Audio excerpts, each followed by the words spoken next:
अच्छे काम करने वालों की अक्सर टांग खींची जाती है। ये महफिल किसकी है? बोले जोर से और जोर से। सबकी महफिल है और किसके नाम से सजाई गई है? हाँ, इमामे, जोर से इमामे हुसैन। ये कौन है? जानते हैं ना? सबको पता है कि ये हुजूर के नवासे। बोलें सुभान अल्लाह। हुजूर की बेटी के बेटे हैं।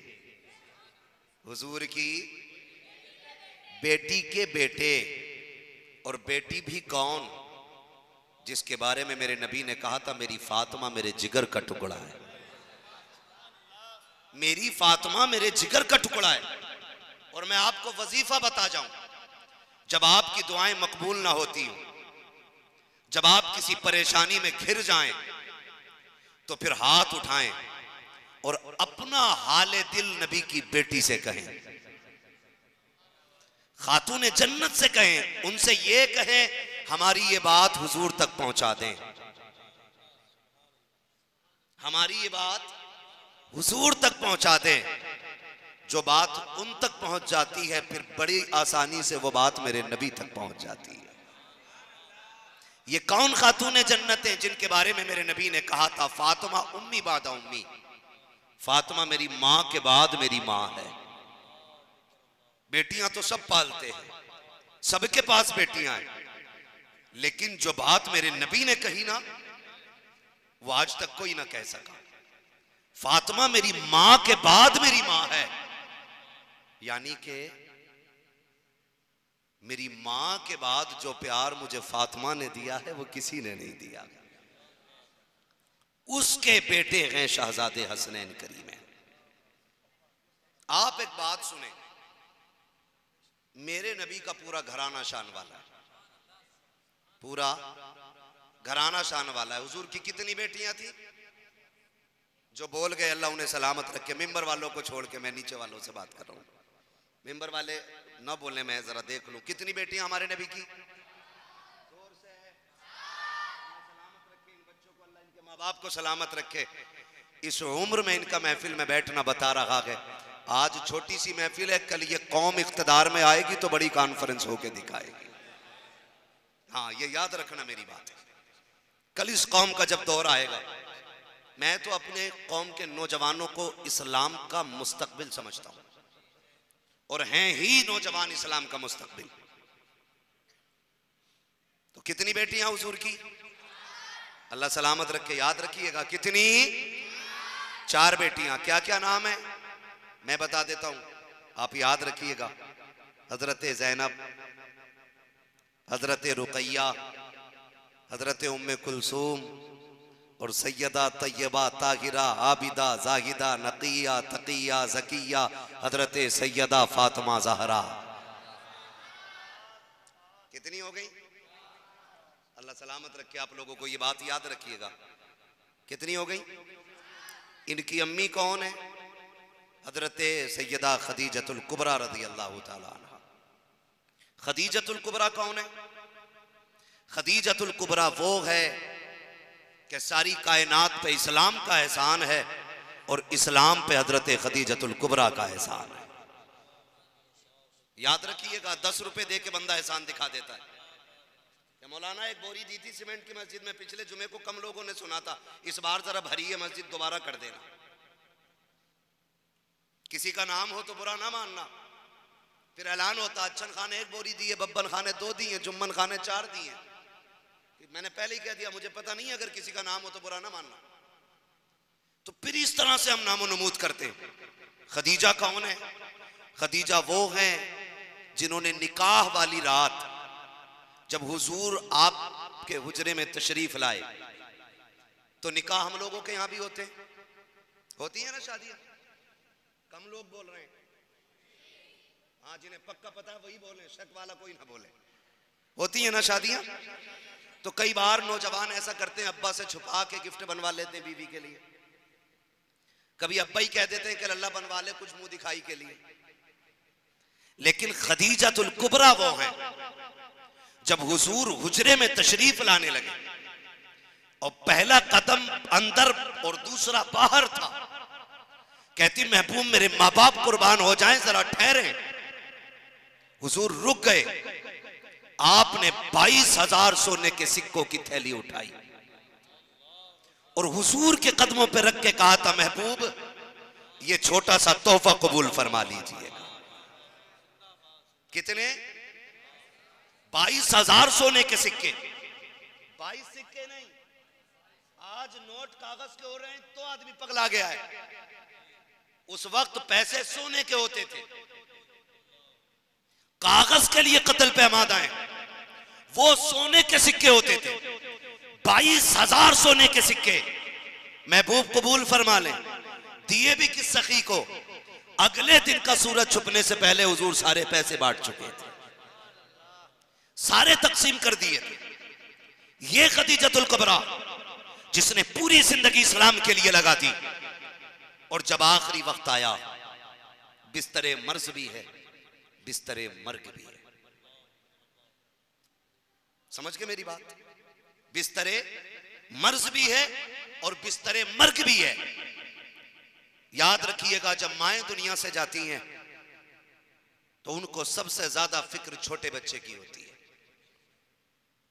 मां जब दुनिया से जाती है, अगर छोटा बच्चा 18 साल का भी है ना, तो मां बड़े को बुला के कहती है देख मेरे छोटे का ख्याल रखना, इसे दुख ना देना, मेरे बाद ये अकेला हो जाएगा। हालांकि अकेले तो सब होने, लेकिन मां छोटे बच्चे को ज्यादा प्यार देती है और जाते जाते छोटे का ख्याल करती है। आप यकीन कीजिएगा, जब माएं दुनिया से जाया करती हैं, छोटे बच्चों को बुला के कभी सर पे हाथ रखती हैं, कभी सीने से लगाती हैं। वही हाल आज खदीजतुल कुबरा का है। विसाल का वक्त आया है, 4 बेटियां मौजूद हैं, लेकिन आवाज खातूने जन्नत को दे रही हैं, या फातिमा लब्बैक या उम्मी, मेरी माँ मैं हाजिर हूँ, मेरी बेटी जरा करीब तो आओ। खातूने जन्नत ने इतना सुना, दौड़ करके करीब आई है और आने के बाद कहती अम्मी क्या बात है? माँ ने बेटी का हाथ पकड़ा, कहा बेटी मैं दुनिया से जाने वाली हूँ। इतना सुना माँ के सीने से लग जाती है और कहती माँ भी मैंने देखा ही क्या है, इतनी जल्दी जाने की बात ना करें। अल्लाह अकबर, खातूने जन्नत ने इतना कहा। माँ ने शहजादी को सीने से लगाया, कहा शहजादी मेरी बेटी मेरी बात कान खोल के सुनना। कहा अम्मी क्या बात है? कहा मैं दुनिया से जा रही हूँ, मेरी बेटी मेरे बाद हुजूर का पूरा ख्याल रखना है। मैं जब दुनिया से चली जाऊं मेरे महबूब को कुछ तकलीफ ना होने देना। ए बेटी आज मुस्तफा बाहर से आते हैं, दुश्मन सताया करते हैं, बेटी मैं बढ़ के हुजूर को सहारा देती हूँ। मेरे बाद जब मुस्तफा आए और किसी तरह का भी दुख हो, महबूब को अकेले मत छोड़ देना। ए बेटी बढ़ के मुस्तफा का ख्याल करना है। खातूने जन्नत ने इतनी बात कही है, इतनी बात खदीजतुल कुबरा ने कही है, सैयदा रोने लग जाती है। अम्मी क्या बात कर रही हैं? उसके बाद आप कहती हैं ए बेटी महबूब को बड़ा काम रहता है, मेरे जाने के बाद परेशान ना करना, उनको तबलीग का काम रहता है। हजरत फातिमा ज़हरा सुनती जा रही हैं, रोती जा रही हैं। उसके बाद आका करीम की तरफ तवज्जो फरमाई, कहा फातिमा का जी अम्मी, कहा जाओ मेरे महबूब के पास चली जाओ। कहा काम क्या है? कहा उनसे जाके कह दीजिए मुझे मुजम्मिल वाली चादर दे दी जाए। खातूने जन्नत उठी है, उठ करके आका की बारगाह में आई है। याद रखिएगा बाप बेटी का रिश्ता बड़ा अजीब होता है। बेटियां बहुत खुश होती हैं तब भी बाप रो दिया करता है, बेटियां दुख में होती हैं तब भी बाप रो दिया करता है। जब बेटी को रोते हुए देखा है, नबुव्वत वाली आंखों में आंसू आ जाते हैं। मेरे नबी ने घुटने जमीन पे रखे, बाजू फैला के कहा था फातिमा आ मेरे सीने से लग जा। बेटी बात क्या है? कहा अब्बा जान आज अम्मी ने बड़ी अजीब बात कह दी है। कहा क्या कहा है? कहा आज बड़ी बात कही है, वो दुनिया से जाने की बात कर रही है। अब्बा चलिए बोले मेरी अम्मी से कि अभी वो जाने की बात ना करें। आका उन्होंने ये कहा है कि मेरे इंतकाल के लिए कफन के लिए मुजम्मिल वाली चादर दे दी जाए।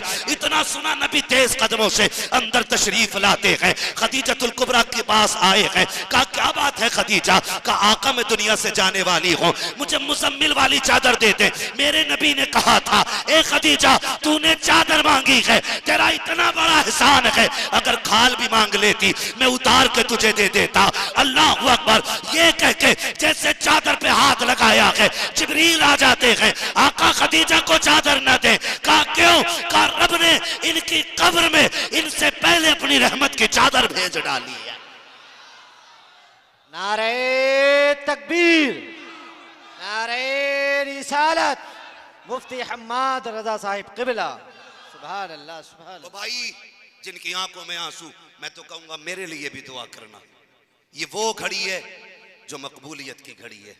खुदा की कसम, तेरी मेरी बात की बात, बेटी की बातें हो तो तेरा मेरा कलेजा ठंडा होता है। हम खातूने जन्नत की बातें कर रहे हैं, मदीने वाला मुस्कुरा रहा होगा। हाँ, आज जो मांगना है हुजूर की बेटी का सदका मांगना। अल्लाह अकबर। हुजूर फरमाते हैं, खदीजा सब खैर तो है? सुने बहुत गौर से, खदीजा सब खैर तो है? जाओ घर जाके ये बात बेटियों को बताना। घर कैसे चलते हैं, घर कैसे चलते हैं। आज बीवी 100 रुपए वो देती, आदमी कहती है उधार है मेरा। आदमी कह दिया हुआ पैसा घर में, और इत्तेफाक से शोहर पे ना हो, बीवी से मांगे तो वो कर्जा, और उसी पे झगड़ा। मेरे परसों के 250 लिए, तुमने दिए नहीं। मियां बीवी में जिस घर में तेरा मेरा होगा, उस घर में बरकतें नहीं होंगी। घर कैसे चलता है? कौन खातूने जन्नत की मां है ये? सुने जरा, ये वो खदीजतुल कुबरा हैं जिनको मलिका अरब कहा जाता था। मलिका अरब कपड़े ऐसे पहनती थी जिसमें सोने के तार पड़े होते थे। लेकिन आज जब विसाल का वक्त आया है तो जो कपड़े पहन रखे थे उसमें 17 से 20 पैबंद लगे थे। 17 से 20 पैबंद। खदीजा क्यों चाहिए चादर? का महबूब 25 साल तेरे साथ गुजारे, पूरी जिंदगी दीन के लिए लगा दी, लेकिन ये जिसके लिए किया है ना वो बड़ा बेनियाज है। कहीं ऐसा ना हो कि वो मेरी कुर्बानियां मुंह पे मार दे। महबूब चादर दें अपनी, मैं कब्र में पूछूं, फरिश्ते पूछे क्या लेके आई है, तेरी नूरानी चादर दिखा के कहूंगे फरिश्ते जिससे प्यार करती हूं उसकी निशानी भी लेके आई। अल्लाह अकबर। हुजूर फरमाते हैं, खदीजा जिब्रील ने कहा है, रब ने कब्र की ठंडक का ऐसा इंतजाम कर दिया है। और कुछ? फिर झोली फैल गई हजरत खदीजा की। सुने क्या मांग रही है? जिसने 25 साल हुजूर के साथ गुजारे, और ऐसे नहीं लड़के गुजारे हो, ऐसे 25 साल गुजारे।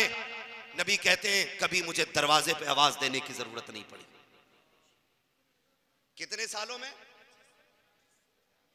25 सालों में कभी भी आपको आवाज देने की जरूरत ही नहीं पड़ी। हुजूर दरवाजे पे आते थे, खदीजा चौखट खोल दिया करती थी। बोले जरा सुभान अल्लाह। थके तो नहीं अभी आप? जरा कह दें या रसूल अल्लाह। इधर वाले लोग बड़े सुस्त रह जाते हैं। फिर भाई अगर कोई बंदा आ रहा उसको आने दें, आप अपना काम करें, ये लोग अपने आप देखेंगे। जरा बोले सुभान अल्लाह। हमें तुम्हें तो अपनी ड्यूटी करनी है ना, जिसकी ड्यूटी है वो अपनी खुद कर लेंगे। जरा और जोर से बोले सुभान अल्लाह। अल्लाह आपको सलामत रखे भाई। तवज्जो है सारे लोगों की? चलूं आगे या ठहर जाएं? चलना चाहिए। फिर चलना तो जरा बोले या रसूल अल्लाह। आज ना कम से कम इतनी जोर से सुभान अल्लाह कहो कि गला बैठ जाए, ताकि कल कोई पूछे यार तेरी आवाज को क्या हुआ, कहना सब ने अपने तौर पे नजराने दिए थे, मैं अली के बेटों की महफिल में आवाज का नजराना दे के आया हूं। नेताओं की महफिल में तो सारे गले बैठा लेते ताकि नाश्ते वाला डिब्बा मिल जाए। वो कागज का डिब्बा होता, उसमें एक कचौड़ी, एक पकौड़ी और एक समोसा। उसके चक्कर में 4 घंटे बैठा, और नेताजी और नेताई जी है। हाँ, मैं तो खुल के कहता हूं, तू 4 घंटे नेता के लिए बैठा रहा, कभी नियत करके 4 घंटे अली के लिए बैठ, अली के बेटों के लिए बैठ। ये तुझे वो डब्बा देगा जिससे पेट खराब हो जाएगा, और उनसे तुझे वो डब्बा मिलेगा जिससे नस्लों का गुजारा हो जाएगा। हाँ, शराब अपनी अपनी है, जाम अपना अपना, किए जाओ यारो काम अपना अपना। अपनी अपनी ड्यूटी है, अपनी अपनी ड्यूटी है। हजरत खदीजतुल कुबरा, इस्लाम पे नबी के घर वालों की बड़ी कुर्बानियां लगी। आज तो दरवाजे पे मस्जिद है, पैदा होने में देर नहीं हुई, इमाम साहब ने कान में अजान पढ़ दी, हल्दी लगी ना फिटकरी, रंग चोखा आ गया। दांत जमने से पहले बोटी नोचना शुरू कर देते, और उस वक्त तक बोटी नहीं छोड़ते जब तक गुर्दे और फेफड़े खराब नहीं हो जाते। तो उसे ही हम पूरा इस्लाम समझ लेते हैं। ओ भाई, बहुत कुछ लगा है दीन में, बहुत कुछ लगा है। खातूने जन्नत की अम्मी के 25 साल लगे हैं दीन में, मेरे हुजूर के 63 साल लगे हैं दीन में। जाहिरी तौर पे बात कर रहा हूं, और आगे बढ़ के देखें उनकी बेटी खातूने जन्नत, फिर परवरिश कैसे की, परवरिश कैसी की, परवरिश कैसी की, गौर कीजिएगा। यही खातूने जन्नत है। मैं बात कर रहा था छोटे बच्चे सबसे ज्यादा प्यारे होते हैं। हजरत खदीजतुल कुबरा ने दामन फैलाया, महबूब एक चीज और मांगना चाहती हूँ। आज पहली बार खदीजा कुछ मांग रही है। हुजूर कहते मांगो, क्या चाहिए? कहते हैं या रसूल अल्लाह, कोई खता हो गई हो तो माफ कर दिया जाए। हुजूर रो दिए, खदीजा जिस पहाड़ी पे आप जवान से नहीं चला जाता, खदीजतुल कुबरा 2-2 मरतबा रोज चक्कर लगाती थी उस पहाड़ी के, 2-2 मरतबा उस पहाड़ी पे हजरत खदीजतुल कुबरा जाया करती थी। आज कह रही है आका दुआ, आज कह रही है आका कोई खता हो गई हो तो माफ कर दे। महबूब रो रहे, कहते खदीजा पूरी जिंदगी ऐसे तूने गुजारे हैं, दुनिया पे इस्लाम का एहसान है, तूने इस्लाम पे एहसान कर दिया है। ये मेरे हुजूर ने कहा था, तूने इस्लाम पर एहसान कर दिया। उसके बाद खदीजतुल कुबरा कहती है या रसूल अल्लाह, मैं जाने वाली हूं और मेरी 4 बेटियां हैं। आपने कहा हुजूर ये मेरा हार है जो मेरी बड़ी बेटी ज़ैनब को दे दिया जाए। मां देखे मां क्या होती है। या रसूल अल्लाह, ये मेरा हार है जो मेरी बेटी ज़ैनब को दे दिया जाए। और फरमाया मेरे बाप की तरफ से मुझे 8 प्याले मिले थे, ये मेरी बेटी रुकैया को दे दिए जाए। एक संदूक है, फरमाया ये मेरी उम्मे कुलसूम को दे देना। 3 बेटियों का तस्करा किया, चुप हो गई खदीजतुल कुबरा। महबूब कहते हैं खदीजा, चौथी बेटी याद नहीं रही या जानबूझ के नाम नहीं लिया? फातिमा भी तो तेरी बेटी है, उनका नाम क्यों नहीं? कहने लगी हुजूर 3 बेटियों को मैंने दिया है, मेरी फातिमा को आपको देना है। सुभान अल्लाह। क्या देना है? अब सुने क्या देना है। खदीजतुल कुबरा कहती हैं आका ज़ैनब को हार मिल गया, एक बेटी को प्याले मिल गए, एक बेटी को संदूक मिल गया, रह गई मेरी फातिमा। या रसूल अल्लाह, मेरी फातिमा को ये देना है कि कभी मेरी बेटी को रोने नहीं देना है। आका मैं दुनिया से जाने वाली हूँ, जब माएँ दुनिया से चली जाती हैं तो बेटियों का राजदार चला जाता है। या रसूल अल्लाह, कभी मेरी बेटी को तन्हाई का एहसास नहीं होने देना। आका मेरी बेटी को माँ का प्यार भी आपको देना है, बाप का प्यार भी आपको देना है। पूरी दुनिया शाहिद है, मेरे मुस्तफा ने इस तरह से बेटी के साथ वक्त गुजारा, पूरी जिंदगी कभी बेटी को माँ की कमी महसूस नहीं होने दी। यहाँ तक कि जब आखिरी वक्त आया है, हजरत खातून जन्नत सैयदा फातिमा ज़हरा रज़ी अल्लाह ताला अन्हा, आपने जवानी की दहलीज पे कदम रखा, रिश्ते के लिए मौलाए कायनात मौला अली आए हैं। और एक फितना बड़ी तेजी से उठ रहा है, कोई कहता अबू बकर गलत है, कोई कहता नबी की उम्र गलत है। लोग इन फितनों को लेके आ रहे हैं, उन कुत्तों को बता देना बकवास ना करो, हम अबू बकर को भी मानते हैं, नबी के उमर को भी मानते हैं, नबी के उस्मान को भी मानते हैं, और सबके साथ नबी के हैदर कर्रार को भी मानते हैं। आज कहते हैं कि अभी कुछ दिन पहले एक कुत्ते ने बकवास की, उसने कहा माज़अल्लाह हजरत उमर ने खातून जन्नत के पेट पे लात मारी थी जिसकी वजह से उनका हमल ज़ाये हो गया था। शर्म नहीं आती है? गैरत आनी चाहिए। जानते हो हजरत अली जवान हुए, इस रिश्ते का मशवरा किसने दिया? सुने, याद रखें ये बातें। रिश्ते का मशवरा दिया हजरत उमर ने। बोले तो मैं आगे बढ़ूं, बोले जरा सुभान अल्लाह। यही सुन्नियों की पहचान है, यही सुन्नियों की पहचान है। रिश्ते का मशवरा किसने दिया? हजरत, याद कर ले मेरे बच्चे छोटे छोटे भी, हजरत उमर ने दिया। अगली बात, जो खातून जन्नत के जहेज में पैसा लगा वो जहेज किसने दिया? हजरत अबू बकर सिद्दीक ने। और जो निकाह का खर्च था वो किसने उठाया? हजरत उस्मान गनी ने। आपस में इतना प्यार था, आपस में इतना प्यार था। आज कुत्ते भौंक के कहते हैं कि इन्होंने इनका हक मारा। किस उमर को कहते हैं हक मारा? खुदा की कसम, जो 22 लाख मुरब्बा मील का मालिक था, यानी कि आधी दुनिया का बादशाह, और आधी दुनिया का बादशाह होते के बावजूद आपने सबसे कम तनख्वाह बैतुल माल से ली। सबसे कम तनख्वाह बैतुल माल से हजरत उमर ने ली।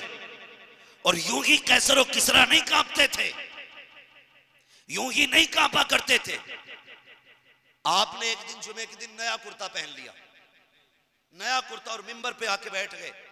जैसी नया कुर्ता पहना, एक सहाबी खड़े हो गए, उमर खुतबा बाद में देना, पहले ये बता नया कुर्ता कहां से आया।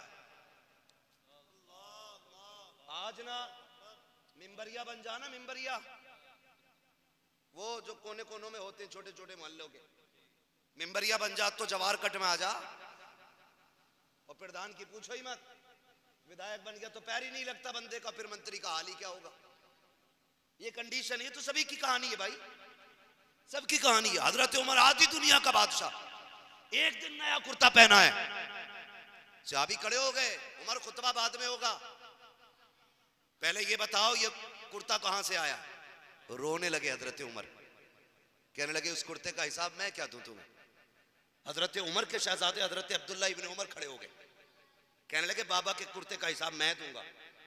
सहाबा ने कहा कि अब्दुल्ला इब्न उमर तुमसे नहीं पूछा जा रहा है, ये सवाल तुम्हारे बाप से है, वही जवाब देंगे। कहा नहीं, इसका जवाब वो नहीं मैं दूंगा। कहा क्यों? बोलो, चलो आप बोलो। कहा कल जुमेरात थी, मेरे बाप के पास एक ही कुर्ता था। कितने कपड़े थे? कितना बड़ा है? आधी दुनिया का बादशाह, कुर्ता एक, जुमा पढ़ाना था। तो उस कुर्ते को धोने के लिए बैठे मेरे बाप, ये हजरत अब्दुल्ला इब्न उमर कह रहे हैं, वो कहते हैं धोते धोते ना वो जहां से रगड़ते वहीं से फट जाता, कुर्ता फट चुका। मैंने कहा अब्बा नया कुर्ता क्यों नहीं बना लेते? कहने लगे बेटे तेरे बाप के पास इतना कपड़ा ही नहीं है, तेरे बाप के पास इतना कपड़ा ही नहीं है कि वो कुर्ता बना सके। कहने लगे मैंने कहा वो पीछे भी माले गनीमत में कपड़ा मिला था, उसका क्या किया? तो हजरत उमर का कद लंबा था, कहने लगे बेटे मेरे कुर्ते के हिसाब से कपड़ा कम है, इसलिए कुर्ता नहीं बन सकता। हजरत अब्दुल्ला इब्न उमर कहते थे मैं रो दिया और मैं दौड़ के गया, क्योंकि मैं मेरे बाप के साथ जंग लड़ी थी, मुझे भी कपड़ा मिला था। मैंने अपने हिस्से का कपड़ा लाके अपने बाप को दिया के, इनका और मेरा कपड़ा मिला के तब मेरे बाप का पूरा कुर्ता बना के। हिसाब लेने वालों, उमर ने नाजायज कपड़ा नहीं लिया के, बैतुल माल से नहीं लिया के, ये जो कुर्ता बनाया है या तो उमर का हिस्सा है या फिर ये कुर्ता अब्दुल्ला इब्न उमर के हिस्से से बना। अल्लाहू अकबर, ये उमर है, इनके बारे में भोंकते लोग, शर्म नहीं आती? उमर कौन है? मेरे नबी ने फरमाया जब भी अच्छों की बातें करना मेरे उमर की भी बातें करते रहना, मेरे उमर की भी बातें करना, ये हुजूर ने कहा है, मेरे उमर की बातें करना। उमर कौन है? उमर वो हैं जिनकी मर्जी के मुताबिक रब कुरान में आयत नाजिल फरमा देता है, रब कुरान में आयत नाजिल फरमा देता है। और सिद्दीक अकबर मुरीद हैं, उस्मान गनी मुरीद हैं, मौला अली मुरीद हैं, मौला अली मुरीद हैं, सारे अक्सर बाकी सहाबा सिर्फ मुरीद हैं, लेकिन उमर मुरीद भी है मुराद भी है, ये याद रखिएगा। उमर मुरीद भी है मुराद भी है। जिस जगह पे खड़े होकर हजरत इब्राहिम खलीलुल्लाह ने मुस्तफा को दुआओं में मांगा था, वही मुस्तफा ने खड़े होकर के उमर को दुआओं में मांगा। उनके खिलाफ भौंक रहे लोग, हमारी महफिलों में, हमारी मस्जिदों में, हमारी बस्तियों में राफजी घुसते चले जा रहे हैं। बता देना हम बरेली वाले हैं, हम जो हैं वही बोले, वरना मैं सड़ुओं से नहीं कहलवाना चाहता। मैं तो कहता हूं घटिया नजरिए का हो तो घर चला जाए, महफिल पाकों की है, पाक के लोग रहे। हम बरेली वाले हैं। मैंने पहले ही कहा था हम नबी के घर वालों से भी प्यार करते हैं, नबी के दर वालों से भी प्यार करते हैं। हजरत उमर ने इस्लाम की सरहदों पे भी पहरा दिया। और हुजूर की इज्जत पे भी पहरा दिया। हुजूर की इज्जत पे भी पहरा दिया। आप गौर फरमाइएगा कितना बड़ा पहरा। एक मर्तबा उम्मुल मोमिनीन हजरत आयशा सिद्दीका रदी अल्लाह ताला अन्हा पे कुछ मुनाफिकों ने इल्जाम लगाया। ठीक है, इल्जाम लगाया और इतना घिनौना इल्जाम लगाया कि उसको बयान करते हुए भी हया आती है। हुजूर के कानों तक की बात पहुंची। इतना खतरनाक तरीके से इल्जाम लगाया कि सहाबा इकराम भी तरद्दुद में थे, इस आलम में थे कि होगा क्या। यहां तक के हुजूर अपनी सबसे लाडली चहीती ज़ौजा हजरत आयशा सिद्दीका से बात करनी बंद कर दी हुजूर ने। हजरत आयशा सिद्दीका फरमाती है कि हुजूर घर आए तो आका करीम मुझसे कहते हैं, आयशा अगर गुनाह हो गया है तो अल्लाह से तौबा कर लो, अल्लाह माफ कर देगा। कहती मैं रो पड़ी। कहती मुझे हुजूर एक नजर अपनी नजर से जुदा नहीं होने देते थे, लेकिन आज मुझसे हुजूर की नाराजगी बर्दाश्त नहीं हो रही थी। मैंने कहा हुजूर अपने घर ना चली जाऊं। कहते हैं जो महबूब कभी एक मिनट के लिए नजर से ओझल नहीं होने देते थे, आज आका ने कह दिया जा चली जाओ। इतना नाजुक मसला था, जाओ चली जाओ। कहती मैं अपने बाप के घर गई तो मेरे बाप ने चेहरा फेर लिया। दरवाजा तो खुला था लेकिन कोई मुझसे बात करने तैयार नहीं था। सब अपने अपने तन्हाई में बैठे थे। मैं कोने में बैठ गई। मैंने अपने बाप से बोलना चाहा, वो नहीं बोले। माँ ने भी बात नहीं की, मुझसे किसी ने बात नहीं की। कहते हैं उसके बाद ना फिर मैंने अपनी शिकायत सुप्रीम कोर्ट में की। मैंने कहा मालिक अब तेरी मर्जी, फैसला तेरी कुदरत में है।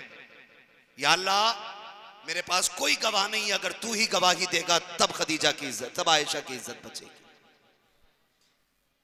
कहने लगे मैंने ये कह दी। उधर हुजूर की बेकरारी का आलम ये था। सहाबा बताओ यार क्या किया जाए। हजरत अबू बकर से पूछते हैं, अबू बकर तुम बताओ क्या करें। अबू बकर कहते हैं आका मेरी बेटी है, मैं अगर सफाई दूंगा लोग कहेंगे बाप था, मैं कुछ नहीं कह सकता। फिर मिल गए हजरत अली। अली तुम बताओ क्या किया जाए। हजरत अली कहने लगे महबूब परेशान क्यों है, आपके लिए कोई कमी है, आप जितने चाहें उतने निकाह कर लें, आप क्यों दिल छोटा करते हैं। कहते हैं भाई बात चल रही थी, मैंने देखा सामने से मेरा यार उमर आ रहा था। उमर आ रहा था। मैंने कहा उमर यार तू बता क्या किया जाए। ऐसे ऐसे मामला के लोगों ने मेरी खदीजा पे इल्जाम, मेरी आयशा पे इल्जाम लगाया है, क्या करें। तो अब हजरत उमर की अकल देखे। हजरत उमर हुजूर फरमाते मेरे उमर ने मुझसे 2 सवाल किए। कितने सवाल, जोर से कितने, 2 सवाल किए। और कहते हैं उमर ने 2 सवाल करने के मुझसे कहने लगे या रसूल अल्लाह मुझे 2 सवालों के जवाब दें। हुजूर ने फरमाया क्या, क्या कभी आपके बदन पे मक्खी बैठी। हुजूर ने फरमाया नहीं। क्या कभी आपके पसीने से बदबू आई। कहा नहीं। तो कहते हैं या रसूल अल्लाह याद है एक दिन आपकी जूती में, आपकी नालैन में गंदगी लग गई थी तो रब ने फौरन जिब्रील को भेज दिया था, महबूब फौरन इस नालैन को पैर से निकाल दे, इसमें गंदगी लग गई है। कहा याद है। कहा हुजूर फिर परेशान क्यों होते हैं, जो रब आपके जूती में लगने वाली गंदगी को गवारा नहीं करता वो आपके बिस्तर पे गंदगी को गवारा कैसे कर सकता है। वो आपके बिस्तर पे गंदगी को कैसे गवारा करेगा। या रसूल अल्लाह परेशान ना हो, जिससे आपके पसीने में बदबू गवारा ना हो, आपके बदन पे मक्खी गवारा ना हो, आपकी अज़वाज पे कोई दाग लग जाए, ये गवारा नहीं हो सकता। आका कहते हैं इतना कहना था, जिब्रील आए, वकील आए, रब ने कहा परेशान ना हो, तेरी आयशा दागदार नहीं है बल्कि वो पारसाख है, जो उसे दागदार कह रहे हैं, वही दागदार। ये उम्र है, ये उम्र है जिनकी राय के मुताबिक। और यही वजह थी जब हजरत उमर का विसाल हुआ ना, विसाल का वक्त आया, आपने अपने बेटे अब्दुल्ला इब्न उमर को भेजा, अपने बेटे अब्दुल्ला इब्न उमर को भेजा, जाओ उम्मुल मोमिनीन आयशा सिद्दीका के पास चले जाओ। किसके पास, हजरत आयशा सिद्दीका के पास। क्या करना है।